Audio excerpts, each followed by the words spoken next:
Thank you so much, Jeremy, for asking me to share my story today. And as he said, this is a How We Thrive chapel, where we explore how we are uniquely inspired, equipped, and empowered to make our world and communities more just and sustainable for all. But this is also what I consider to be the equivalent of my senior chapel. As since Jeremy said, I will be retiring this spring.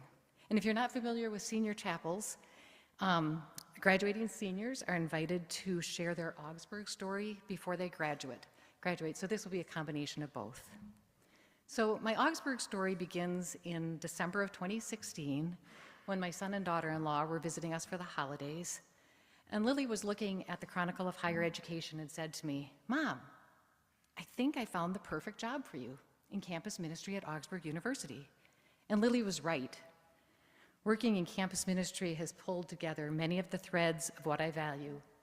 I am so grateful to work with Pastor Babette, Pastor John, with Brian, back there, okay, Brian, Abdikalik Salhal, Imam Sharif, and with our pastoral intern, Megan. I learn every day how to show up in the world and on this campus working with these amazing people. So last year, Cindy Berg in her vocation talk shared about the relationships and people in her life and how they influenced her sense of calling. I also have been deeply influenced by so many people in my life. My grandmother, who died when I was only 5 years old, was known for her kindness and care of others. When we visited my great-grandmother and great-aunt in Ortonville, Minnesota over the years, people would light up when they learned that we were May's granddaughters. Everyone remembered her gentleness and kindness. She was a woman of deep faith, and her faith helped shape her care of others. She has been a role model to me, and when I think of her, I think of the Galatians verse that we just read. But the fruit of the Spirit is love, joy, peace, forbearance, kindness, goodness, faithfulness, and self-control. From my parents and my sisters, one of my sisters is here today, I learned to be curious and to appreciate the wider world. I grew up in Neenah, Wisconsin, a small city in the Fox Valley on the eastern side of Wisconsin, and at the time it was a fairly homogeneous community. But my parents encouraged us to read and to try new things, to learn about the bigger world. My mom always teased that my dad stood over the cribs of my two older sisters and me and whispered in our ears about travel and adventure. We were encouraged to study a second language in junior high and high school. And a highlight each year was traveling to Milwaukee with my Girl Scout troop to attend the International Folk Fest. I delighted in the music, folk dancing, new foods, and visiting all the stalls with crafts and items from around the world. When I got to college, I was torn between studying civil engineering, which is what I started in, getting a teaching degree, and the humanities. I decided on international relations, a degree that allowed me to take in a broad range of courses and an opportunity to spend a semester abroad. After graduating from University of Wisconsin-Madison, I continued my studies in international relations in graduate school, and I spent a summer as an intern at the American Embassy in Paris, working with the economic attaché. Freshly minted with a master's degree, I was hired as the visitor program officer for the Minnesota International Center, now Global Minnesota. And in that role, I was responsible for putting together the schedules for up to 900 international visitors each year as part of the U.S. Department of State International Leaders Program. At MIC, I was mentored and shaped by the executive director, Fran Paulou, and by the amazing group of volunteers I worked with. Since I had just moved here, I knew almost nothing about the Twin Cities and Greater Minnesota, and so I relied on the knowledge of our volunteers. They were retired educators, professors, members of the League of Women Voters, activists, and arts and theater volunteers. And they were able to connect our international visitors with legislators, judges, business leaders, host families, farmers, and arts organizations. Their knowledge was as vast as was their generosity of their time and talent. I might get a call about a group of young lawyers from Eastern Europe or a group of legislators from Western Africa, and I knew that we could create a meaningful visit for them, all because of our volunteers. In the days before the internet, I had volunteers who would show up in person, sometimes at the end of the day, and hand deliver our typed itineraries to hotel lobbies to be ready when the visitors arrived.